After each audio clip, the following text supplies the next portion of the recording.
Science classes क्विस्ट for education के YouTube channel science classes for you पर। Students, जैसा कि आप जानते हैं हम क्लास 12 बायोलॉजी में unit first chapter first reproduction in organism जीवों में जनन स्टडी कर रहे हैं।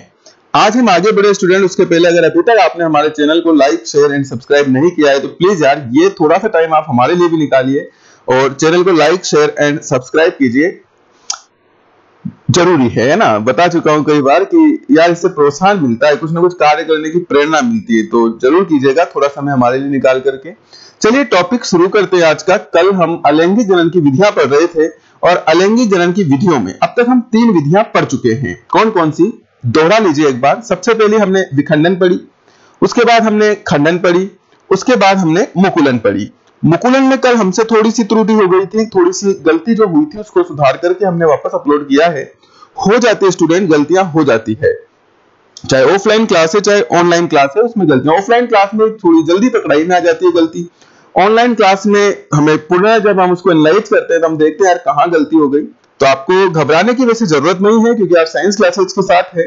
हम आगे क्या पढ़ाना है इसी के साथ साथ पीछे क्या पढ़ाया है उसको भी एनालाइज करते रहते हैं। तो बिल्कुल आप निश्चिंत रहिए, कोई भी गलत तथ्य आपके पास नहीं होगा चैप्टर के अंत तक। बीच में थोड़ी बहुत गलतियां हो जाती है तो उनको हम अपडेट करते रहते हैं। चलिए, चौथी विधि होती है, 2 विधियां और बढ़नी है हमको आज, जैसा मैंने कल भी बोला था। चौथी बीजाणु जनन और 5वीं कायिक परिवर्धन। सबसे पहले डिस्कस करते हैं बीजाणु जनन। देखिए बीजाणु जनन जो है उसमें क्या होता है, देखो बीजाणु क्या होता है, छोटी छोटी विशेष संरचनाएं होती है ना। आप ऐसे समझ सकते हैं कि इस प्रकार की कुछ छोटी छोटी रचनाएं बन जाती है जिसके अंदर केंद्रक वगैरह होता है। बीजाणु एक्चुअली बनता कैसे है, मान लीजिए कोई भी पादप है, कोई भी जीव है, तो उसके अंदर पहले इस प्रकार से एक बीजाणु धानी होती है और उस बीजाणु धानी के अंदर जो केंद्रक होता है वो छोटे छोटे विभाजन करके अपनी संख्या में क्या कर लेता है, वृद्धि कर लेता है। फिर इसके चारों ओर, इन केंद्रकों के चारों ओर थोड़ा थोड़ा क्या हो जाता है, कोशिका द्रव्य एकत्रित हो जाता है, कोशिका द्रव्य एकत्रित हो जाता है, ठीक है ना। तो इस प्रकार की जो रचनाएं बनती है, इन रचनाओं को क्या कहा जाता है, बीजाणु कहा जाता है।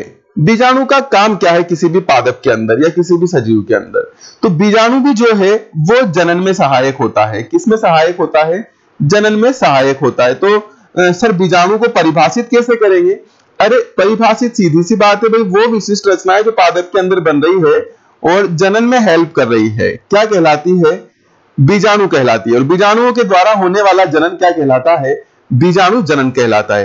हालांकि बीजाणुओं के द्वारा अलैंगिक और लैंगिक, ध्यान दीजिएगा, अलैंगिक और लैंगिक दोनों ही प्रकार का जनन हो सकता है, लेकिन यहां पर हम अलैंगिक जनन की विधियां पढ़ रहे हैं, इसलिए यहां पर हम जो बीजाणु जनन पढ़ेंगे वो कौन सा पढ़ेंगे, बीजाणुओं द्वारा अलैंगिक जनन पढ़ेंगे। ठीक है, ये बात आ गई होगी आपको समझ में। तो देखिए क्या याद करना रहेगा आपको इस टॉपिक के अंदर, उस पर थोड़ी डिस्कस कर लेते हैं।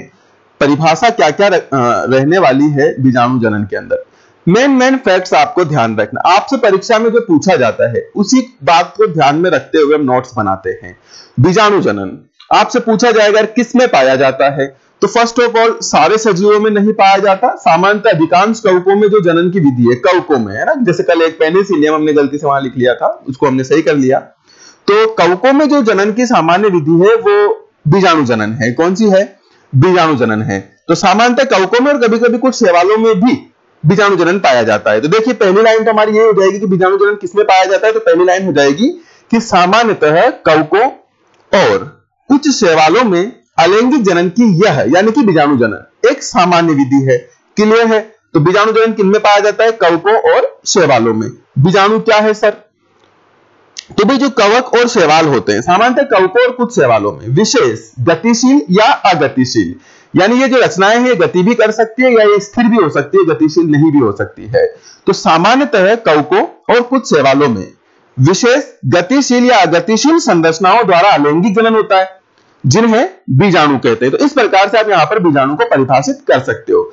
2 फैक्ट यहां पर आए, गतिशील भी हो सकते हैं, अगतिशील भी हो सकते हैं। तो अगर बीजाणु गतिशील हैं तो इनको चल बीजाणु कहा जाएगा और अगतिशील है तो अचल बीजाणु कहा जाएगा। तो इस बात को भी आप ध्यान में रखिएगा कि वे बीजाणु जो गतिशील होते हैं क्या कहलाते हैं, चल बीजाणु कहला। आज वैसे बीजाणु जनन में ज्यादा कुछ विशेष नहीं है, आप छोटी छोटी बातें हैं, आप सिर्फ उदाहरण ध्यान रखना इनके। वे बीजाणु जो गतिशील होते हैं क्या कहलाते हैं, चल बीजाणु कहलाते हैं। अब आपसे परीक्षा में पूछ लिया जाएगा यार चल बीजाणुओं द्वारा बीजाणु जनन किनमें होता है, तो चल बीजाणुओं द्वारा बीजाणु जनन किनमें होता है, आप ये उदाहरण ध्यान रखना। चल बीजाणुओं द्वारा अलैंगिक जनन क्लेमाइडोमोनास नामक शैवाल में पाया जाता है। क्लेमाइडोमोनास जो है वो क्या है, एक शैवाल है। तो चल बीजाणुओं द्वारा अलैंगिक जनन किसमें पाया जाता है, क्लेमाइडोमोनास शैवाल में पाया जाता है। इसके अपोजिट ये वाली फैक्ट पे आओ, अगतिशील, यानी कि वे बीजाणु जो अगतिशील होते हैं क्या कहलाएंगे, अचल बीजाणु कहलाएंगे। ये देखिए वे बीजाणु जो अगतिशील होते हैं अचल बीजाणु कहलाते हैं, अचल बीजाणु कहलाते हैं। आ रही है बात समझ में। अब आपसे परीक्षा में पूछा जाएगा कि अचल बीजाणुओं द्वारा अलैंगिक जनन किसमें होता है, नाम बताइए। तो अचल बीजाणुओं द्वारा अलैंगिक जनन किसमें होता है स्टूडेंट्स, ध्यान देना। अचल बीजाणुओं द्वारा अलैंगिक जनन एक शैवाल यूलोथ्रिक्स में पाया जाता है। शैवाल में तो उदाहरण क्या है, यूलोथ्रिक्स। और अगर आपसे कवक पूछ रहे तो फिर आप क्या लिखोगे, पेनिसिलियम या राइजोपस। दो अलग अलग कवक हैं, पेनिसिलियम राइजोपस। तो आपको इस प्रकार से भी ध्यान रखना है कि आपसे उदाहरण में शैवाल पूछा जा रहा है या कवक। जैसे आपसे पूछ लिया बीजाणु जनन द्वारा किन शैवालों में अलैंगिक जनन होता है, तो क्लेमाइडोमोनास में होता है, यूलोथ्रिक्स में होता है। किन कवकों में होता है, तो पेनिसिलियम में होता है, राइजोपस में होता है। तो आशा करता हूं कि बीजाणु जनन वाला मामला तो आपका यहां पर सेट हो गया होगा। ठीक है, आगे बढ़ते हैं। ये बीजाणु जनन हमारा कंप्लीट है, तो कुछ ज्यादा विशेष बीजाणु जनन में हमारा है नहीं। थोड़ा सा हम डायग्राम की बात कर लेते हैं। तो चूंकि आपकी बुक में दिया गया है क्लेमाइडोमोनास का, तो देखिए क्लेमाइडोमोनास को हम कैसे समझेंगे, क्लेमाइडोमोनास को विद डायग्राम हम कैसे समझेंगे, आप इधर ध्यान दें, है ना। देखो इस प्रकार का कप लाइक स्ट्रक्चर होता है, कप लाइक संरचना बोलते हैं इसको, कप समान संरचना बोलते हैं। क्लेमाइडोमोनास की जो संरचना होती है वो कैसी होती है, कप समान संरचना होती है। इस प्रकार की संरचना होती है, इसको डबल लेयर्ड कर देते हैं। हाँ, अब जरूरी नहीं है भाई जो हमारा जो कप है चाय का उसी जैसा होना। कप मतलब इस प्रकार से एक, है ना, समझ रहे हो ना भावनाओं को। इस प्रकार की जो एक स्ट्रक्चर होती है गहरी, जिसमें एक अंदर की साइड गुहा होती है, तो उसको हम जनरली कप कह देते हैं। क्या कह देते हैं, कप कह देते हैं। हाँ, आप सोच रहे हो कि यार चाय का कप कहाँ है, तो इधर क्या डंडी भी बनाए क्या, तो नहीं, डंडी वंडी बनाने की जरूरत नहीं। इस प्रकार की स्ट्रक्चर होती है क्लेमाइडोमोनास की। ये फट गया है, चूंकि क्यों फट गया है, ये पहले सकरा था यहां से। ये क्यों फट गया है, क्योंकि अंदर जो है ना बहुत सारे क्या बन गए हैं, बीजाणु बन गए। और चूंकि ये क्लेमाइडोमोनास है ना, मैंने बताया आपको क्लेमाइडोमोनास में जो बीजाणु बने, ये यहां पर थोड़ा सा केंद्रक बना देंगे, आप केंद्रक बना देंगे, और ये हो गया इसका कोशिका द्रव्य। ठीक है, तो और इसमें क्या होती है, इस प्रकार की कुछ कशाभिकाएं होती है जिसके कारण ये बीजाणु क्या करते हैं, मूवमेंट कर सकते हैं, गति कर सकते हैं। इसीलिए इन बीजाणुओं को, जो क्लेमाइडोमोनास है ये पूरा, और इसके अंदर जो बीजाणु बना है इसको क्या कहा जाता है, चल बीजाणु कहा जाता है। चलिए इसको पूरा फील कर लेते हैं, पूरा फील कर लेते हैं इसको।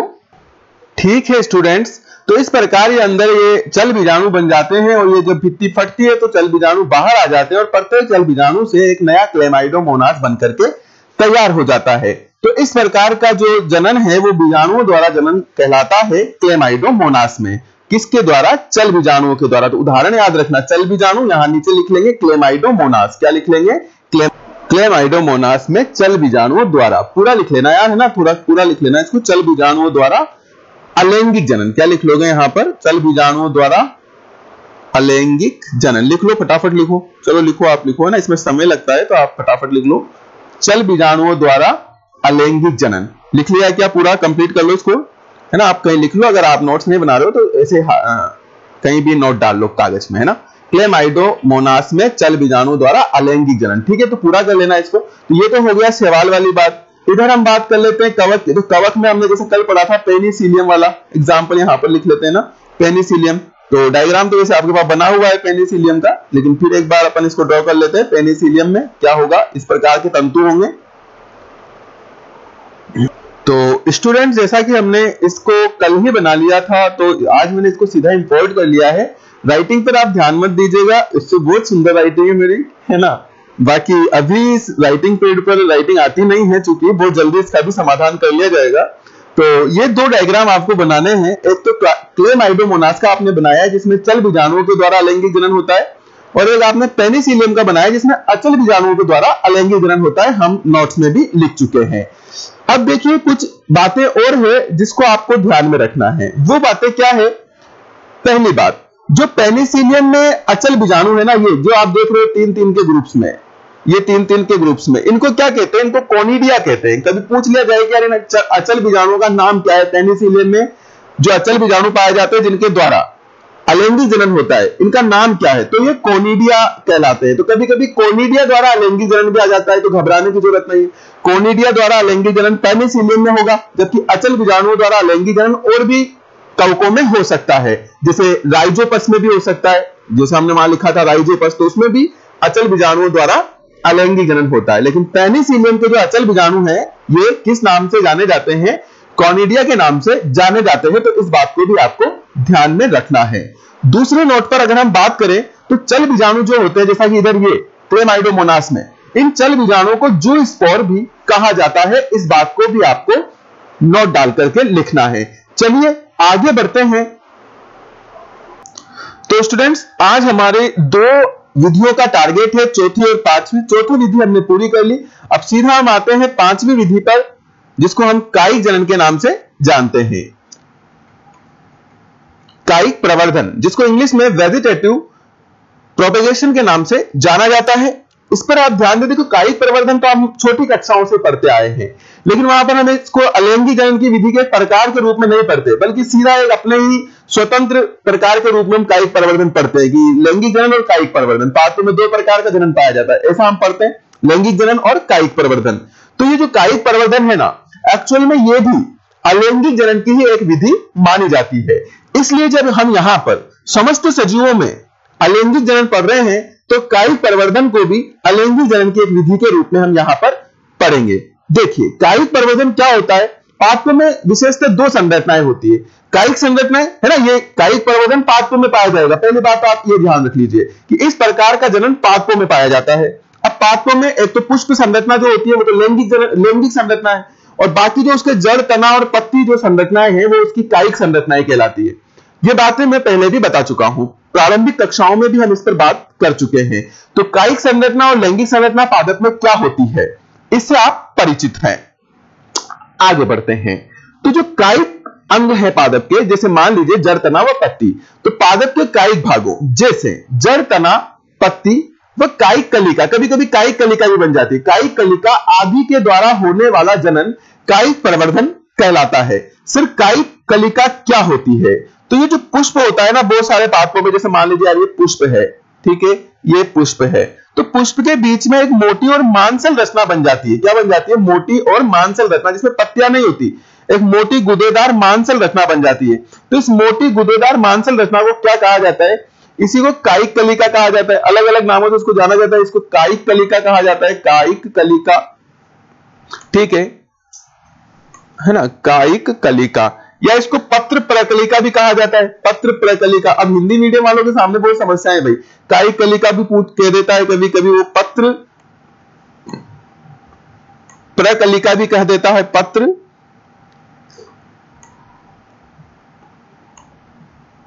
प्रकलिका।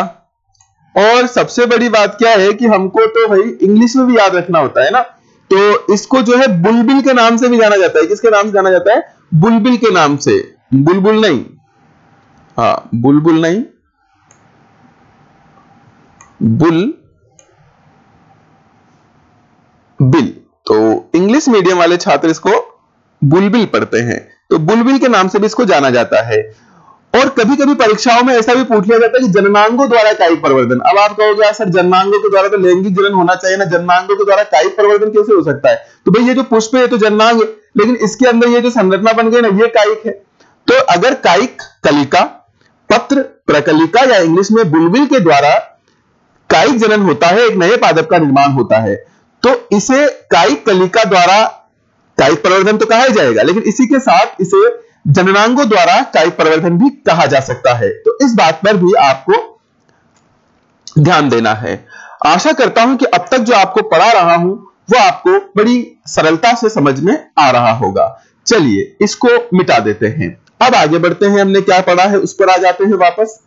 देखिए कायिक पादपों में कायिक भागों जैसे जड़, तना, पत्ती व कायिक कलिका आदि के द्वारा होने वाला जनन क्या कहलाता है? कायिक प्रवर्धन कहलाता है। अभी कायिक प्रवर्धन थोड़ा लंबा चलने वाला है ना, यहां पर आपको ज्यादातर क्या करने, उदाहरण बहुत सारे याद रखने। क्या याद रखने? उदाहरण। लास्ट विधि है, इसके बाद हमारा ये जो अलैंगिक जनन वाला पोर्शन है, ये अलैंगिक जनन वाला पोर्शन हमारा समाप्त हो जाएगा और नेक्स्ट क्लास में हम लैंगिक जनन पर बात करेंगे। तो वहां थोड़ा और डिटेल से, थोड़ा और नॉलेजफुल बातें हमको सीखने को मिलेगी। तो अलैंगिक जनन की अंतिम विधि चल रही है, तो थोड़ा सब्र के साथ आप इसको पढ़ लीजिए, क्योंकि यहां से परीक्षा में प्रश्न बनते हैं। देखिए, कायिक प्रवर्धन में युग्मकों का, ये बहुत इंपॉर्टेंट बात है, ये आपके एनसीईआरटी ने इसको मेंटेन किया है। तो ऐसा प्रश्न आपसे पूछा जा सकता है कि कायिक प्रवर्धन में युग्मकों का संलयन नहीं होता है तथा दो जनक भाग नहीं लेते हैं, अतः इसे अलैंगिक जनन की एक विधि माना जाता है। आपसे परीक्षा में कैसे पूछा जाएगा कि क्या कायिक प्रवर्धन को भी अलैंगिक जनन की एक विधि माना जाता है क्या, और अगर माना जाता है तो क्यों माना जाता है? तो आप कहोगे कि हां माना जाता है। क्यों माना जाता है? क्योंकि इसमें भी युग्मकों का संलयन नहीं होता है और इसमें भी दो जनक पार्टिसिपेट नहीं करते हैं, नर और मादा पार्टिसिपेट नहीं करते हैं। इसलिए हम पाठकों में ये जो जनन की विधि है कायिक प्रवर्धन, इसको भी अलैंगिक जनन कह सकते हैं। तो ऐसा भी प्रश्न आपसे परीक्षा में पूछा जा सकता है। बात समझ में आ रही है क्या मेरी, मैं क्या कह रहा हूं आपसे? ठीक है, आगे बढ़ते हैं। अब अगला प्रश्न जो एनसीईआरटी आपसे पूछ सकती है, एनसीईआरटी के सिलेबस के अकॉर्डिंग आपसे पूछा जा सकता है, वो क्या पूछा जा सकता है कि क्या अलैंगिक जनन की संतानों को हम क्या कहते हैं? अलैंगिक जनन के फलस्वरूप जो संतानें उत्पन्न होती है उनको हम क्या कहते हैं? बताइए, फटाफट बताओ, बताओ, कमेंट करो, क्या कहते हैं? अलैंगिक जनन के फलस्वरूप उत्पन्न संतानों को क्या कहते हैं? जो आनुवांशिक और शारीरिक रूप से जनक के समान होती है, क्या कहलाती है? क्लोन कहलाती है। क्या कहलाती है? क्लोन कहलाती है। तो आपसे यहां प्रश्न पूछा जा सकता है कि क्या कायिक प्रवर्धन के फलस्वरूप पादपों में जो पादप, नए पादप उत्पन्न होंगे, जो नई संततियां उत्पन्न होगी, क्या उनको भी क्लोन कह सकते हैं क्या? तो यहां भी आपका जवाब होगा कि हां, कह सकते हैं। देखिए, कायिक प्रवर्धन के फलस्वरूप उत्पन्न संततियां भी क्लोन कहलाती है, क्योंकि भाई ये भी अलैंगिक जनन है। तो अलैंगिक जनन के द्वारा जो संतानें होगी वो क्या कहलाएगी? क्लोन कहलाएगी। ठीक है, तो यहां तक की बातें क्लियर होती जा रही है हमारी। आप नोट्स बना लेना, बाद में स्क्रीनशॉट ले लेना इसका और बैठ करके नोट्स बना लेना। बहुत सारे बच्चे जो है ना बहुत मेहनत कर रहे हैं, मजा आ रहा है मुझे देख करके कि बिल्कुल। और देखो नोट्स क्यों, क्योंकि मैं नोट्स ऐसा नहीं कि बस फॉर्मेलिटी के लिए मंगा रहा हूं, मैं चेक कर रहा हूं उनको कि कहीं कोई बच्चा गलती तो नहीं कर रहा है ना। क्योंकि देखो, वैसे हम क्लास में जब पढ़ाते रहते हैं तो नोट्स बनने का प्रोग्राम चलता ही रहता है ना, पहले नोट्स बनाते हैं, फिर पढ़ाते हैं, नोट्स बनाते हैं, पढ़ाते हैं। अब यहां पर तो नोट्स आपको बनाने, तो मैं चेक करूंगा आप कि कौन बना रहा है, कौन नहीं बना रहा है। चिंता मत करो, जो बच्चे मुझे नोट्स बना करके भेज रहे हैं, मुझे बहुत अच्छे से ये बच्चे याद हैं। कुछ बच्चे ऐसे भी हैं जो अभी तक दर्शन भी नहीं कर रहे होंगे उन्होंने क्लासों के, तो उनसे भी मिलेंगे क्लास के अंदर। आप आज जुड़ तो गए हो साइंस क्लासेस के साथ, तो आपसे वहां मुलाकात होगी। लेकिन बच्चों आप जुड़ जाइए यार, आपका ही नुकसान हो रहा है, मेरा नहीं हो रहा है। ठीक है ना, आप पढ़िए, इतनी मेहनत करके हम पढ़ा रहे हैं, आप पढ़िए। ठीक है, चलो आगे बढ़ते हैं। अभी जो कायिक प्रवर्धन है ना, ये भी दो प्रकार का होगा। दो प्रकार कौन कौन से, बहुत जटिल नहीं है, बड़ी आसानी से आप याद रख सकते हो। पहला प्राकृतिक कायिक प्रवर्धन, दूसरा कृत्रिम कायिक प्रवर्धन। कैसे? अरे भाई, अगर कोई पादप है और उसका कोई भाग, जैसे मान लीजिए पत्ती है, वो पादप से स्वतः टूट करके जमीन के संपर्क में आ गया, उससे नया पादप बन गया, है ना। कोई पादप है, उसका कोई तने का टुकड़ा स्वतः ही एक नया पादप बना रहा है, तो प्राकृतिक रूप से हो रहा है। तो अगर प्राकृतिक रूप से ही पादप का कोई अंग टूट करके अलग हो जाए और मृदा के संपर्क में आकर के एक नया पादप बना ले, तो वो प्राकृतिक कायिक प्रवर्धन। लेकिन जब यह प्रक्रिया प्राकृतिक रूप से ना हो, जबकि मनुष्य के हस्तक्षेप से हो, जैसे आप गुलाब में नहीं करते हो, गुलाब की टहनी काटते हो, उसको कलम करते हो और मिट्टी में रोपते हो, उससे एक नए गुलाब का पादप बन जाता है। तो ये स्वतः हुआ क्या? भाई कायिक प्रवर्धन तो हुआ, पर स्वतः हुआ क्या? नहीं, इसको आपने संपन्न करवाया है, मनुष्य के हस्तक्षेप से यह संपन्न हुआ है। तो इसको क्या कहा जाएगा? इसको आप कृत्रिम कायिक प्रवर्धन कहोगे। क्या कहोगे? कृत्रिम कायिक प्रवर्धन कहोगे। तो इस प्रकार से दो टाइप्स हो जाते। दोनों टाइप्स में आपको बहुत ज्यादा नहीं पढ़ना, केवल डेफिनेशन याद रखिए कि जब पादप का कोई कायिक भाग स्वतः पादप से अलग होकर अनुकूल परिस्थितियों में नए पादप का निर्माण करता है, तो इसे प्राकृतिक, ये थोड़ा सा गलत हो गया है, टाइपिंग मिस्टेक है, तो आप इसको सही कर लेना। प्राकृतिक, सिर्फ तिक है ना, एक ही मात्रा भी लगे, प्राकृतिक कायिक प्रवर्धन कहते हैं। तो सिंपल है परिभाषा। और प्राकृतिक कायिक प्रवर्धन के उदाहरण आपको मेन याद रखने हैं। तो देखिए, प्राकृतिक कायिक प्रवर्धन की परिभाषा में क्या पढ़ा आपने? जड़, तना और पत्ती और कभी कभी पत्र प्रकलिका या कायिक कलिका के द्वारा होने वाला जनन क्या कहलाता है? प्राकृतिक कायिक प्रवर्धन कहलाता है। तब जड़ के द्वारा किन किन पात्रों में होता है, तने के द्वारा किन किन पात्रों में होता है, पत्ती के द्वारा किन किन पात्रों में होता है, ये सारे उदाहरण आपको ध्यान रखने। यहां से आपसे केवल उदाहरण ही पूछे जाते हैं, इसलिए आप अच्छे से इन उदाहरणों को रख लेना। हालांकि बहुत सारे उदाहरण आपको ऑलरेडी पता होंगे, ऐसा मैं सोचता हूं। देखिए क्या क्या है। जड़ द्वारा कायिक प्रवर्धन किन में होता है? तो जड़ द्वारा कायिक प्रवर्धन किसमें होता है? देखो, अब यहां पर यह बात भी ध्यान रखने की जड़ें दो प्रकार की होती है, मूसला मूल भी होती है और अपस्थानिक मूल भी होती है। सर मूसला मूल और अपस्थानिक मूल में क्या अंतर है भाई?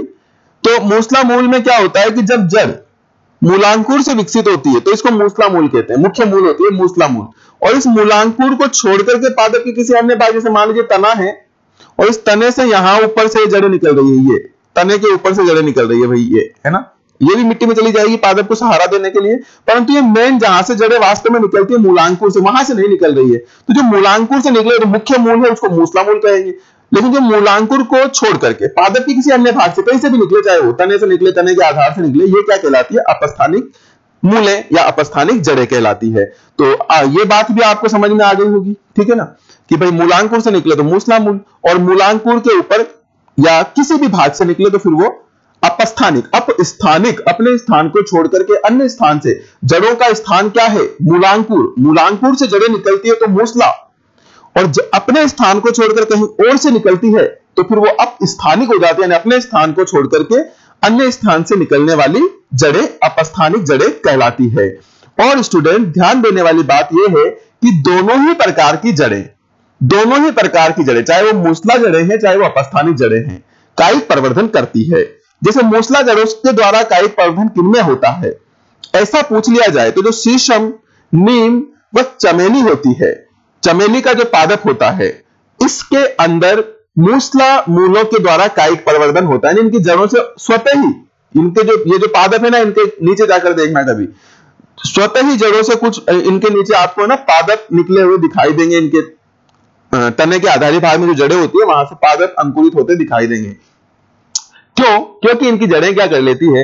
कायिक प्रवर्धन करती है, यानी नए पादप को उत्पन्न कर सकती है। इसी प्रकार अपस्थानिक जड़ों की अगर बात करें तो शकरकंद, डहेलिया और एस्पेरेगस ऐसे पादप हैं जिनमें अपस्थानिक जड़ों के द्वारा कायिक प्रवर्धन होता है। तो ये जड़ के द्वारा जो कायिक प्रवर्धन के उदाहरण है। अगर आपसे पूछा जाए जड़ों द्वारा कायिक प्रवर्धन किसमें होता है, तो शीशम, नीम, चमेली, शकरकंद, डहेलिया, एस्पेरेगस, कुछ भी लिखिए।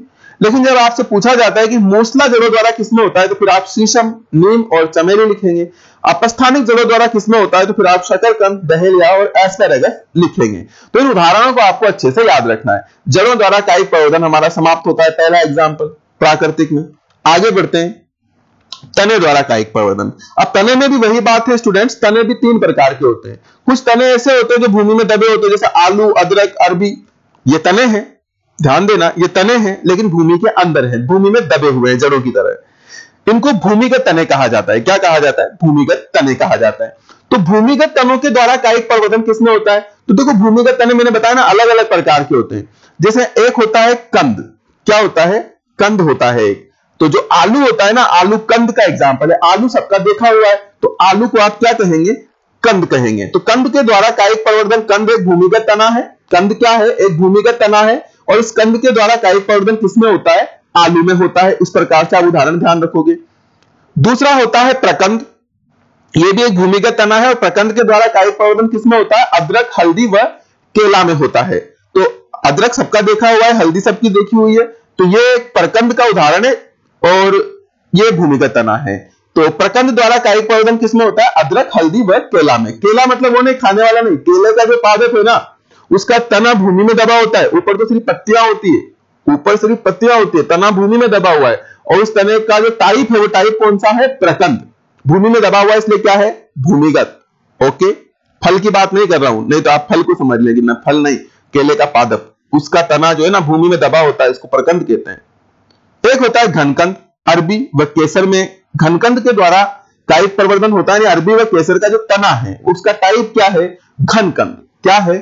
घनकंद। सर अरबी और अदरक एक जैसे दिखते हैं, तो फिर प्रकंद और ये घनकंद भी एक जैसे हैं, इनमें अंतर क्या है? हम कैसे पहचानेंगे? तो भाई जो प्रकंद है ना, देखो कंद भूमिगत तना है जो कि गोलाकार होता है, ऐसे पहचान सकते हो आप। प्रकंद किसे कहेंगे? भूमिगत तना हो लेकिन अगर चपटा हो, क्या हो? चपटा हो, तो इसे प्रकंद कहेंगे। भूमिगत तना हो लेकिन गोलाकार भी ना हो, चपटा भी ना हो, कैसा हो, बेलनाकार हो, कैसा हो, थोड़ा सा गोलाई में हो, बेलनाकार हो, तो उसे क्या कहेंगे, घनकंद कहेंगे। ये लीजिए तीनों भूमिगत तनों के कंसेप्ट क्लियर। गोलाकार है तो कंद, चपटा है तो प्रकंद, और बेलनाकार है तो घनकंद। घनकंद के द्वारा कायिक प्रवर्धन किसमें होगा, अरबी व केसर में होगा। किसमें होगा, अरबी व केसर में होगा। भूमिगत तनों का अंतिम टाइप आता है शल्ककंद द्वारा। शल्ककंद जिसको सीबीएसई वाले स्टूडेंट्स बल्ब कह सकते हैं, क्या कह सकते हैं, बल्ब कह सकते हैं। तो शल्ककंद द्वारा कायिक प्रवर्धन किसमें होता है, प्याज व लहसुन में होता है। किसमें होता है, प्याज व लहसुन में। देखा होगा आपने, प्याज के नीचे की तरफ एक छोटी सी गांठ होती है जिस पर जड़ें निकली रहती है, तो वो गांठ जो है ना वो तो भूमिगत तना है, और जो जड़ें निकली रहती है वो जड़ें हैं, वो तो जड़ें ही है, ठीक है। तो इस प्रकार शल्ककंद द्वारा कायिक प्रवर्धन किसमें होता है, प्याज व लहसुन में होता है। आशा करता हूं भूमिगत तनों के चारों एग्जाम्पल आपको समझ में आ गए होंगे। तनों के टाइप, भूमिगत तने भी 4 प्रकार के, कंद, प्रकंद, घनकंद, शल्ककंद। और कंद के द्वारा कायिक प्रवर्धन आलू में, प्रकंद के द्वारा अदरक, हल्दी, केला में, घनकंद के द्वारा अरबी व केसर में। केसर भी वही बात भाई, वो नहीं जो आप कोई व्यंजन बनाते हैं, कुछ भी खाने पीने की चीज उसमें डालते हैं केसर, वो नहीं भाई, वो तो फल, उसकी कली का है। केसर का जो तना होता है ना वो कैसा होता है, वो मिट्टी में दबा होता है, उसको घनकंद कहते हैं। शल्ककंद प्याज व लहसुन में देखने को मिलता है। इसके बाद तने का दूसरा टाइप आता है विसर्पी तने। सर विसर्पी तने क्या होते हैं, विसर्पी तने वो होते हैं जो सीधे खड़े होकर के गति नहीं कर सकते बल्कि जमीन पर लेट करके गति करते हैं, तो उनको विसर्पी तने कहते हैं। भूमिगत तनों के ही तरह विसर्पी तने भी कितने प्रकार के होते हैं, 4 प्रकार के होते हैं। यहां पर मैं सीधा 5वां नंबर ले रहा हूं इधर तनों में, और इधर वैसे टाइप दूसरा है विसर्पी तने। पहला होता है ऊपरी भूस्तरी द्वारा, ये ऊपरी भूस्तरी तना होता है। ये ऊपरी भूस्तरी तना कैसा होता है इसको समझना आप। जैसे मान लीजिए कि यार ये भूमि है, मिट्टी है, अब यहां से ये कोई पादप है, ठीक है, ये इसकी जड़ें हैं। अब ये पादप क्या करता है, ये पादप यहां से थोड़ा समय तो वायु में गति करता है, उसके बाद ये मिट्टी के संपर्क में रेंगकर गति करने लगता है। और जिस समय रेंगकर गति करने लगता है तो पादप के ऊपर जो छोटी छोटी गांठें होती है जिनको हम पर्व संधियां कहते हैं, ये पर्व संधियां क्या कर लेते हैं, यहां पर मिट्टी में अपनी जड़ें रोप देती है, ठीक है, मिट्टी में अपनी जड़ें रोप देती है, और यहां से एक नया पादप, एक नया तंतु विकसित होता है जो वापस कुछ समय वायु में गति करने के बाद वापस इसे मिट्टी के संपर्क में आता है, और मिट्टी के संपर्क में आता है तो यहां पर जो वही वापस वही पर्व संधियां जो होती है वो मिट्टी में अपनी जड़ें रोप देती है। तो इस प्रकार से ये जो है फैलता रहता है। तो इस प्रकार का तना जो है क्या कहलाता है, ऊपरी भूस्तरी, यानी भूस्तर पर तो है लेकिन थोड़ा सा ऊपर है, ऊपरी भूस्तरी। और जब ये तना टूटेगा बीच बीच में से, ये कायिक वृद्धि करके फैलता जाएगा। जैसे जो जनरली मैदानों में जो घास होती है वो घास में इसी प्रकार का तना पाया जाता है, ऊपरी भूस्तरी। तो कभी आपसे पूछ ले कि ऊपरी भूस्तरी द्वारा कायिक प्रवर्धन किसमें होता है, तो ऊपरी भूस्तरी द्वारा कायिक प्रवर्धन घास में देखने को मिलता है। ऊपरी भूस्तरी क्या है, एक तने का टाइप है। कौन सा तना, विसर्पी। दूसरा आता है अंतः भूस्तरी द्वारा कायिक प्रवर्धन। तो पहली बात तो आपको ध्यान में यह रखना कि अंतः भूस्तरी द्वारा कायिक प्रवर्धन किसमें होता है, पोदीना में। किसमें होता है, पोदीना में। सर ऊपरी भूस्तरी और अंतः भूस्तरी में क्या अंतर है, तो भाई ऊपरी भूस्तरी तो मैंने अभी अभी आपको समझाया क्या होता है। इसके सेम अपोजिट अंतः भूस्तरी में क्या होता है, जैसे मान लीजिए पोदीने का पादप है, ठीक है, तो इसका जो तना है ना, ये तना, ये यहां से वृद्धि करते हुए भूमि के अंदर चला जाएगा, या यहां से कोई शाखा निकलेगी तने की, जैसे मान लीजिए नया ले लेते हैं, यहां से तने की एक शाखा निकली, ये भूमि के अंदर चली, अब भूमि के अंदर ही रेंगती हुई गति करेगी भूमि के अंदर, और फिर यहां बीच बीच में से जो है भूमि के बाहर निकल करके एक नए पोदीने के पादप का निर्माण करेगी। फिर ये तना वापस भूमि के अंदर ही गति करता रहेगा और इस प्रकार से बाहर निकल करके एक नए पादप का निर्माण करेगा। तो इस प्रकार से भूमि के नीचे निचले स्तर पर समानांतर तना गति करता है और लगातार नए पादपों का निर्माण करता रहता है। तो इस प्रकार का तना क्या कहलाता है, अंतः भूस्तरी। किसमें पाया जाता है, पोदीना में। इसीलिए तो आपने देखा होगा कि पोदीना को जब छोटी सी क्यारी में उगाया जाता है तो काफी लंबे समय तक पोदीना चलता रहता है। उसका कारण क्या है, क्योंकि जो भूमि के नीचे उसका तना दबा हुआ है वो लगातार क्या करता रहता है, कायिक वृद्धि करता रहता है। क्या करता रहता है, कायिक वृद्धि। इस प्रकार से तो अंतः भूस्तरी किसमें पाया जाता है, पोदीना में पाया जाता है। आ रही है क्या बात समझ में, हाँ भरो भाई फटाफट, है ना। बिल्कुल बातों को समझना पड़ेगा। देखो उदाहरण है इसलिए मैं थोड़ा आज इसको फास्टली ले रहा हूं, क्योंकि अगर मैं इसको स्लोली लूंगा ना तो 1 घंटे 1.5 घंटे की क्लास हो जाएगी, जबकि ऐसा कुछ है नहीं, आपको याद करना है। फिर भी मैं जितनी बातें समझाने की है उतनी बातें मैं आपको समझा रहा हूं, इनको याद कर लेना, क्योंकि यहां से परीक्षा में उदाहरण पूछ लिए जाते हैं 1-1 नंबर के। तो ध्यान रखिएगा बच्चों, है ना। थोड़ा सा मैं आज की क्लास को आप थोड़ा स्पीडली ले रहा हूं, थोड़ी बातें आज हमारी कम हो रही है, तो आप मुझे बताइए जरा कमेंट करके, आप बोर तो नहीं हो रहे हैं ना।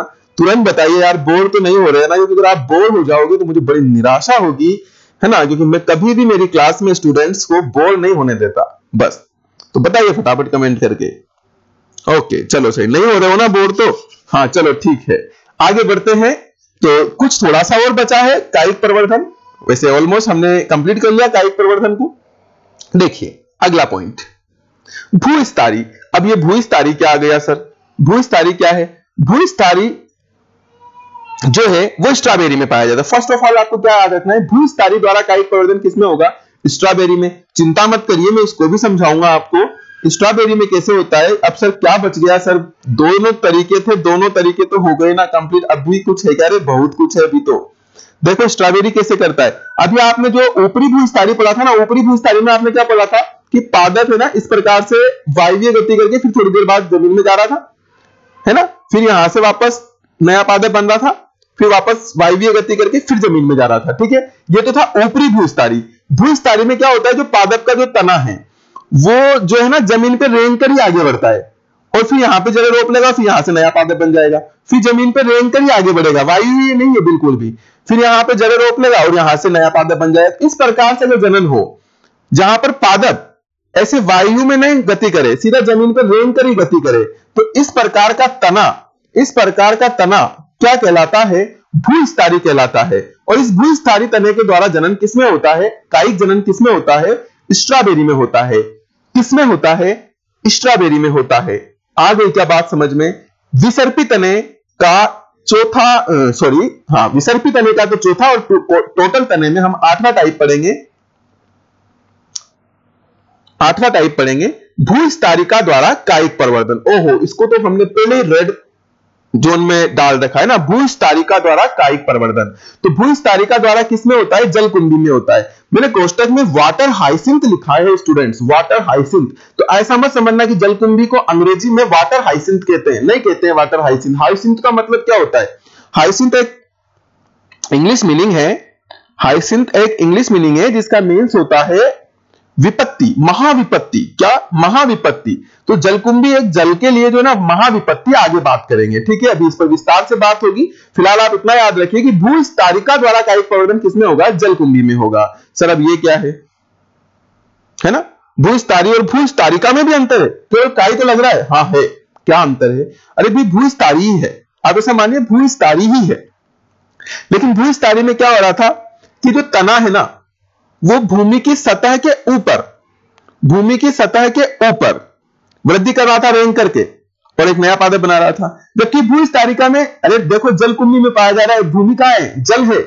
भूमि कहां है? जल है। तो ऐसा ही होगा भूस्तारी जैसा, सेम टू सेम। लेकिन जो आधार है वो भूमि का नहीं होगा, वो आधार किसका होगा? जल का होगा। तो जब तना जल पर रेंग करके गति करे और उसकी नोट्स जिससे जो जलें निकलती है तो जल में चली जाए और ऊपर एक नया पादप विकसित हो जाए, तो इस प्रकार का तना क्या कहलाता है? भूस्तारिका कहलाता है। क्या कहलाता है? भूस्तारिका कहलाता है। और भूस्तारिका के द्वारा कायिक प्रवर्धन किसमें होता है? जलकुंभी में होता है। किसमें? जलकुंभी में। जलकुंभी को क्या कहा जाता है? वाटर हाइसिंथ भी कहा जाता है, यह भी आपको ध्यान रखना है। चलिए, तो तनों में यहां तक की बातें, तने द्वारा कायिक प्रवर्धन में यहां तक की बातें आपको समझ आ रही होगी। आगे बढ़ते हैं स्टूडेंट्स, अब मैं इसको मिटा देता हूं। तने का अंतिम टाइप आपका बचता है वायवीय तने। बिल्कुल, वायवीय तने तो आप सब देखते ही हैं, जितने भी तने आप देख रहे हैं वायवीय तने ही हैं, जो आपको नजर आते हैं वो सब वायवीय तने ही हैं। जैसे टहनियां, जो तना आप जिसको जनरली आप तना कहते हैं, वो सब वायवीय तने ही हैं। लेकिन कुछ वायवीय तने ऐसे भी होते हैं जो कायिक प्रवर्धन करते हैं, जैसे नागफनी में। किसमें? नागफनी में। ये बी से कोई मतलब नहीं, आप सिर्फ नागफनी लिख लें, बी को तो काट दें ना, बी का कोई मतलब नहीं है, सिर्फ नागफनी लिखे। नागफनी क्या होता है? आपने देखा होगा है ना, मरुस्थलीय क्षेत्र जो होते हैं, मरुद्भिद पादप है ये एक इस प्रकार का पादप होता है, नागफनी, इसमें से चौड़ा हो जाता है तना, पत्ती जैसा इस प्रकार से तना होता है, ठीक है, और इसमें से कांटे लग जाते हैं। क्या लग जाते हैं? कांटे लग जाते हैं। तो इस प्रकार का जो तना है ना, हरे कलर का, इस प्रकार का तना क्या कहलाता है? नागफनी कहलाता है। और नागफनी में भी क्या होता है, जब ये तने का कोई भाग टूट करके मिट्टी में आ गया तो वहां से नया नागफनी का पौधा तैयार हो जाएगा। तो इस प्रकार नागफनी में भी तने के द्वारा कायिक प्रवर्धन होता है। कौन से तने के द्वारा? वायवीय तने के द्वारा। तो काफी लंबा रहा हमारा तना। उदाहरण अच्छे से याद कर लीजिएगा, ये था तने द्वारा कायिक प्रवर्धन, जो कि हम पढ़ रहे हैं प्राकृतिक कायिक प्रवर्धन के उदाहरण में। आगे बढ़ते हैं स्टूडेंट्स, पत्तियों द्वारा कायिक प्रवर्धन पर बात करते हैं। पत्तियों द्वारा कायिक प्रवर्धन किसमें पाया जाता है? तो दो उदाहरण आपको ध्यान में रखने हैं, एक बिगोनिया में और एक ब्रायोफिलम में। ब्रायोफिलम को हिंदी में पत्थर चट्टा भी कहा जाता है। ब्रायोफिलम क्या होता है स्टूडेंट्स? देखो, बिगोनिया या ब्रायोफिलम में एक जैसा ही मामला है दोनों में ही। जैसे मान लीजिए कि मैं ब्रायोफिलम बनाता हूं, ये ब्रायोफिलम की एक पत्ती है, ठीक है, ये ब्रायोफिलम की क्या है? एक पत्ती है।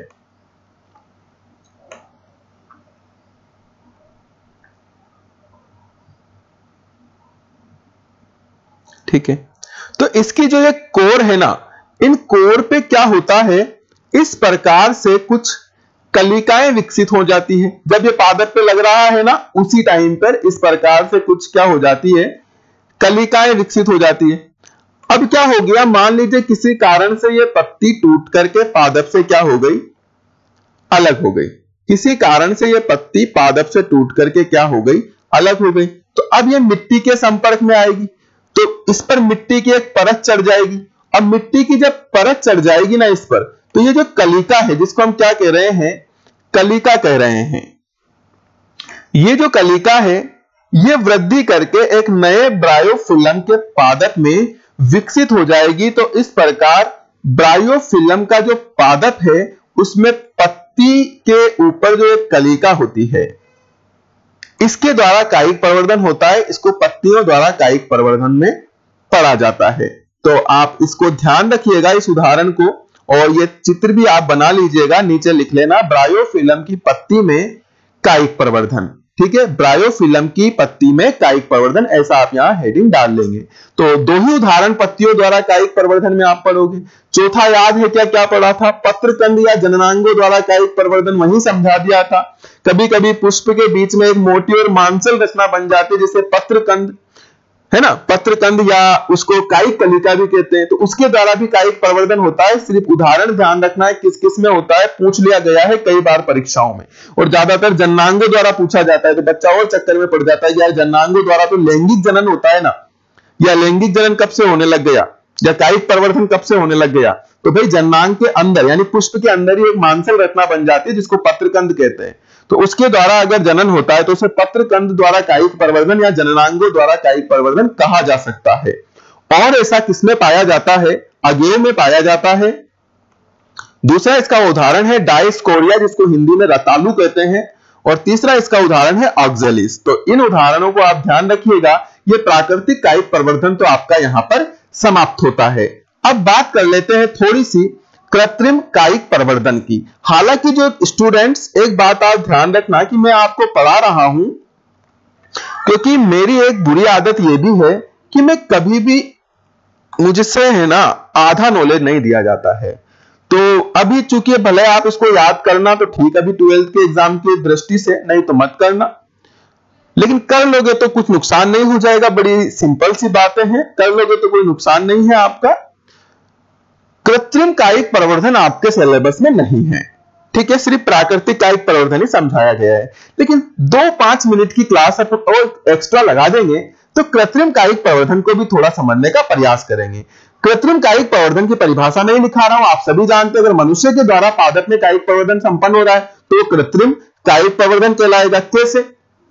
जैसे उसकी एक विधि है कर्तन विधि। अब कर्तन विधि तो हम सबने अपनाई हुई है, क्या समझना है इसमें? कर्तन विधि यानी कटिंग, काटना। आपने गुलाब की एक टहनी काटी, उसको कलम किया, रोपित कर दिया, क्या है वो? कर्तन विधि है। तो इस प्रकार कर्तन विधि के द्वारा भी कायिक प्रवर्धन हो सकता है। ये कृत्रिम कायिक प्रवर्धन में आता है, कर्तन विधि के द्वारा, ध्यान देना। अब कर्तन दो चीज तरीके से हो सकता है। एक तो स्तंभ कर्तन, अगर जैसे गुलाब में आप क्या कर रहे हो, तने को काट रहे हो, तो वो स्तंभ, तना यानी स्तंभ, तो वो तो है स्तंभ कर्तन। किसमें पाया जाता है? गन्ना में। देखो गन्ना की जो आपने देखा होगा, गन्ना सबका देखा हुआ है, तो गन्ने में जो बीच बीच में गांठ होती है, उस गांठ के थोड़ा सा नीचे से काट करके उस गांठ समेत गन्ने को आप जमीन में गाड़ दीजिए, तो उससे एक नया पादप बन जाएगा।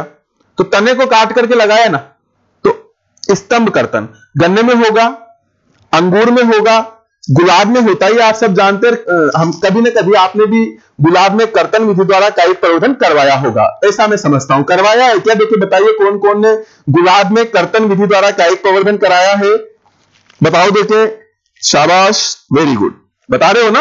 हाँ चलो ठीक है, आगे बढ़ते हैं। मूल कर्तन, अब देखो सिंपल है। मूल कर्तन, इसमें क्या होगा?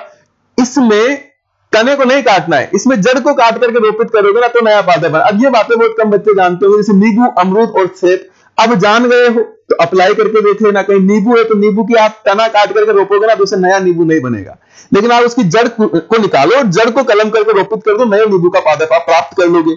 अमरूद में भी ऐसा होता है और सेब में भी ऐसा होता है।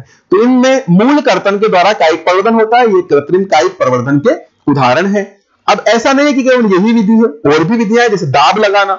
दाब लगाना मतलब किसी भाग के ऊपर परत चढ़ा देना। तो दाब लगाना विधि दो तरीके की होती है। टिला दाब, ये टिला दाब क्या है देखो समझना आप। टिला दाब क्या है? जैसे मान लीजिए अमरूद है, आपने कहा नहीं हम सर कर्तन विधि नहीं सक्सेस जा रही है, हम तो कुछ और तरीके से जो है ना नया पादप बनाएंगे अमरूद का। तो ये जो पादप बनाया, मान लीजिए अमरूद का पादप है, तो इसकी जो नीचे है ना लचीली शाखाएं होती है, आप कभी देखना अमरूद के पादप को नीचे लचीली शाखाएं होती है। तो इस शाखा को क्या करो, आप थोड़ा इधर ले जाकर के 2-3 पर्व संधियों को जमीन में दबा दो, यानी जहां से पत्तियां निकल रही है ना, उस भाग को जमीन में दबा दो और फिर वापस बाहर निकाल दो। ठीक है, तो अब ये भाग जमीन में दब गया, यहां पर ये बीच बीच में पर्व संधियां, यानी जहां से पत्तियां निकली रहती है उस भाग को पर्व संधि कह सकते हो आप। ये जमीन में दब गई। अब इसके ऊपर एक टीला बना दीजिए, मिट्टी का आप एक टीला बना दीजिए। इस प्रकार से मिट्टी का क्या बना दीजिए? एक टीला बना दीजिए, और इसमें पानी छिटक करके इसमें नमी बनाए रखिए। तो धीरे धीरे क्या होगा, ये जो पर्व संध्या जमीन में दबी हुई है, यहां से इस प्रकार से नए पादप विकसित हो जाएंगे, और नीचे की तरफ क्या विकसित हो जाएगी? जड़ें विकसित हो जाएगी। अब क्या करोगे? अरे अब तो पता ही है, अब क्या करोगे?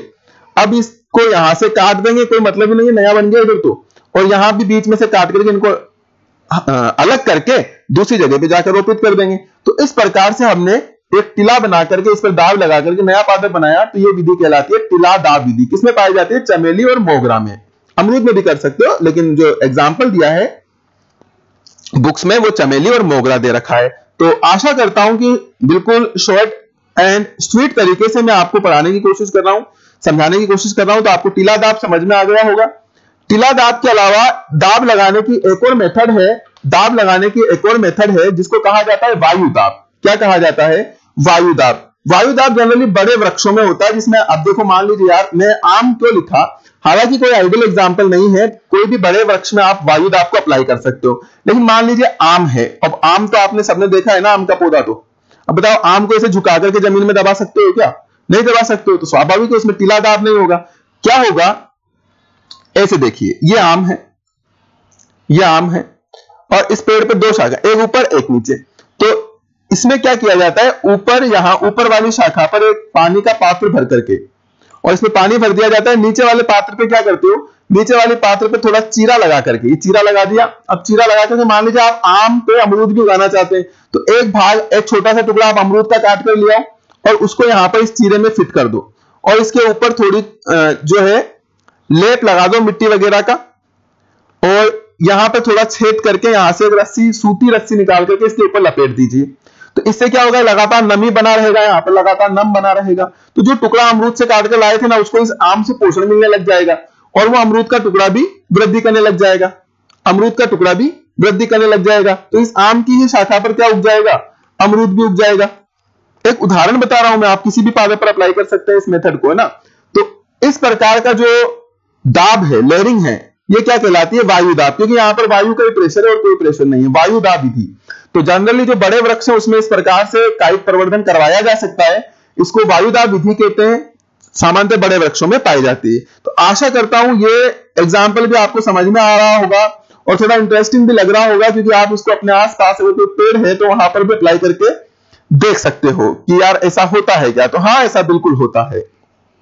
रोपण, रोपण भी कुछ इसी तरह की विधि है, वायुदाब जैसी ही। रोपण में क्या किया जाता है, एक पादप, जैसे अमरूद का एक टुकड़ा आपने काट करके अलग कर लिया और उसको किसी दूसरे पादप पर जाकर के रोपित कर दिया। मैं रोपण का एक बहुत अच्छा उदाहरण देता हूं, उसको मुकुट रोपण कहते हैं। क्या कहते हैं? मुकुट रोपण। हालांकि हमारे सिलेबस में नहीं है, इसलिए सिर्फ मैं आपको एग्जांपल दूंगा। लेकिन मान लीजिए, जैसे मान लीजिए अपने आसपास में कोई पेड़ कटा है, ठीक है, कोई पेड़ कटा है, तो पेड़ कटने के बाद ऐसा तना रह जाता है ना उसमें, ऐसा, ठीक है। अब आपने क्या करा कि यार इसको मुझे है ना थोड़ा सा कुछ अच्छा सजावटी काम करना है आपको, यहाँ पे कुछ क्रिएटिविटी आपके दिमाग में सूझी, आप रोपण को जानते हैं। आपने क्या करा, गुलाब की कलमें करी और गुलाब की कलमों को जहां आप मिट्टी में रोप रहे थे वहां आपने किसमें रोप दिया, इस पादप में छोटे छोटे छिद्र करके इस जो तना था इसमें रोप दिया। तो अब क्या होगा कि वो जो गुलाब का जो तना था, उसकी जो कलम थी, उसको आपने इसमें रोप दिया, तो ये गुलाब यहां पर वृद्धि करके इसके ऊपर वृद्धि करने लग जाएगा।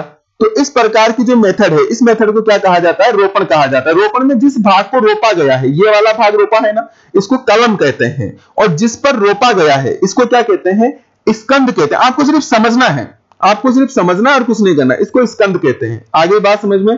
तो इस प्रकार का मेथड रोपण कहलाता है। और रोपण द्वारा जो है कायिक प्रवर्धन किन किन पादपों में हो सकता है स्टूडेंट्स, तो ध्यान दीजिएगा, ऊपर जितने भी पादप है आप सब में रोपण मेथड को फॉलो कर सकते हैं। तो कोई विशेष स्पेसिफाइड एग्जाम्पल आपको यहां नहीं देखने को मिलेंगे। रोपण आम, अमरूद, सेब, नींबू सभी में पाया जा सकता है, सब में आप इसको फॉलो कर सकते हैं। तो यह था कृत्रिम कायिक प्रवर्धन। आशा करता हूं कि कृत्रिम कायिक प्रवर्धन भी आपको समझ में आया होगा। तो इसी के साथ स्टूडेंट्स हमने बीजाणु जनन भी पूरा किया और बीजाणु जनन के साथ कायिक प्रवर्धन और उसके टाइप्स भी पूरे किए। तो ये स्टूडेंट्स आपका अलैंगिक जनन यहां पर पूरा होता है। अलैंगिक जनन आपका यहां पर पूरा होता है। हां, अलैंगिक जनन का एक छोटा सा टॉपिक हमारा बच जाता है, वाटर हाइसिंथ या बंगाल का आतंक। आई थी ना बात, वहां पर अंडरलाइन किया था, गहरे कलर में लिखा था। वाटर हाइसिंथ या बंगाल का आतंक क्या है, तो ये एक पादप का नाम है। क्या है? एक पादप का नाम है जिसका वैज्ञानिक नाम क्या होता है, इसका वैज्ञानिक नाम होता है वानस्पतिक नाम आइकोर्निया क्रेसिपस। आइकोर्निया क्रेसिपस वानस्पतिक नाम होता है, जिसको हिंदी में जलकुंभी कहा जाता है। इसको सामान्यतः भारत में जलकुंभी के नाम से जाना जाता है। तो सर इसको वाटर हाइसिंथ या बंगाल का आतंक क्यों कहा गया? देखिए, इस पादप की पूरी कहानी बताता हूं आपको, थोड़ा इंटरेस्ट लेकर के पढ़िएगा और पढ़ने के बाद इसका स्क्रीनशॉट ले लेना, फिर नोट्स बना लेना। देखिए पूरी कहानी इस पादप की क्या है। इस पादप की पूरी कहानी है कि यह पादप इसके बैंगनी रंग के आकर्षक पुष्पों के कारण ब्राजील से सर्वप्रथम बंगाल के जलाशयों में लाया गया। ब्राजील से जब भारत लाया गया तो सर्वप्रथम बंगाल के जलाशयों में इसको लाया गया था। किस लिए? इसके बैंगनी रंग के आकर्षक पुष्पों के कारण। वाह भाई, होंगे बहुत सुंदर पुष्प इसके, है ना। तो इसको ब्राजील से इंपोर्ट किया गया भारत में। अब भारत में आने के बाद क्या हुआ कि यह पादप भूस्तारिका द्वारा कायिक प्रवर्धन करता है। बताया था ना, वो पादप की सतह पर तना टूट करके नया पादप बना ले। जल की सतह पर जो तना तैरता रहता है वो जहां से भी टूटेगा नया पादप बना लेगा, यानी जितना नष्ट होगा उतने ही नए पादप बनेंगे। इस प्रकार से जनन करता है और जल में पाया जाता है। समझ रहे हो क्या? ये पूरे जल पर फैल जाएगा। अगर ऐसे जनन करेगा तो सड़ जाएगा जल, उसको हम पी नहीं सकते, उसमें जलीय जो जंतु रहते हैं उसको ऑक्सीजन नहीं मिलेगी। ये तो समस्या है एक तरीके की। देखो, इस पादप में भूस्तारिका द्वारा कायिक प्रवर्धन पाया जाता है तथा यह अत्यंत तीव्र गति से कायिक प्रवर्धन करता है। फलस्वरूप यह पादप शीघ्र ही संपूर्ण भारत के जलाशयों में फैल गया। आया बंगाल में था, लेकिन यहां से पूरे भारत के जलाशयों में यह फैल गया। छोटा सा भी तिनका कहीं चला गया, इस पादप का वो तना का भाग है, वो वृद्धि करके वहां उस जिस जलाशय में गया है उस जलाशय में भी फैल जाएगा। तो इस प्रकार सारे जलाशयों में फैल गया। अत्यंत तीव्र गति से कायिक प्रवर्धन के कारण यह पादप शीघ्र ही संपूर्ण जलाशयों में फैल जाता है ना। जितना भी जलाशय है, तालाब है, पूरे तालाब में फैल जाएगा तथा जल में ऑक्सीजन की कमी कर देता है, क्योंकि इसको भी तो ऑक्सीजन चाहिए जिंदा रहने के लिए। जल की ऑक्सीजन को ये ऑब्जर्व कर लेता है, जल में ऑक्सीजन की कमी आती है, जल सड़ने लगता है। जलीय जीवों की क्या हो जाती है, जलीय जीवों की क्या हो जाती है, थोड़ा स्पेलिंग वगैरह, मात्रा वगैरह की कहीं दिक्कत हो तो उसको सही कर लेना यार, है ना। क्योंकि अब हिंदी तो पढ़ा नहीं रहे हैं, बायोलॉजी पढ़ा रहे हैं, तो वैसे मात्रा का कोई ज्यादा इफेक्ट पड़ता नहीं है हमारे सब्जेक्ट में, लेकिन फिर भी कोशिश की जाती है कि ज्यादा से ज्यादा हम सही मात्राओं का प्रयोग करें। लेकिन कहीं लिखा जाए टाइपिंग मिस्टेक में तो शायद जलीय में थोड़ा गलत लिखा गया है, ऐसा मैं सोच रहा हूं, तो आप करेक्ट कर लेना, जिससे जलीय जीवों की मृत्यु हो जाती है। तो तालाब तो सड़ गया, वो हमारे तालाबों को तो नष्ट कर रही है ये पादप। तो कौन लेकर के आया इसको भारत में? इतना कितना सुंदर पादप था ये। अच्छा बताऊं आपको, ब्राजील से लाया गया है, यूरोप से। ये पादप पूरे विश्व में पाया जाता है, यूरोप को छोड़ करके। देख लीजिए अब लाया गया या गलती से आया है या जानबूझ करके लाया गया है, ये एक सोचने का विषय है। हो सकता है कि भारत की जलीय जैव विविधता को नष्ट करने का ये एक षड्यंत्र रहा हो उस समय में। चलिए आगे बढ़ते हैं, ज्यादा बड़ी बातें नहीं करते हैं। इस प्रकार ये पादप जलाशयों व जलीय जैव विविधता के लिए एक महाविपत्ति बना हुआ है। अतः इसे जलाशयों की महाविपत्ति यानी वाटर हाइसिंथ भी कहते हैं, या बंगाल का आतंक भी कहा जाता है। बंगाल का आतंक क्यों कहा जाता है भाई? बंगाल का आतंक इसलिए कहते हैं क्योंकि भारत में इसका आगमन बंगाल से हुआ था, अतः इसे बंगाल का आतंक भी कहते हैं। बंगाल में आया और पूरे देश के जलाशयों में इसने आतंक फैला दिया, इसलिए बंगाल का आतंक है। तो यहां आतंक का शब्द यूं मत सोचिए कि यार कोई आतंकवादी है ना, तो चूंकि भारत में इसका आगमन बंगाल से हुआ था, अतः इसे बंगाल का आतंक भी कहते हैं। इस बात को आप ध्यान रखिए। चलो जाते जाते आपको वाटर हाइसिंथ से मिला ही देते हैं।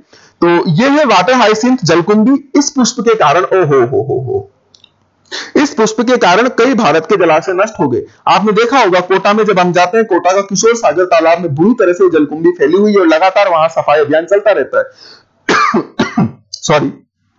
और भारत के कई जलाशयों को तो नामो निशान मिटा चुका है ये पुष्प। देखो ओहो कितना सुंदर है, नजर नहीं लग जाए इसके ना। चलो आगे बढ़ते हैं।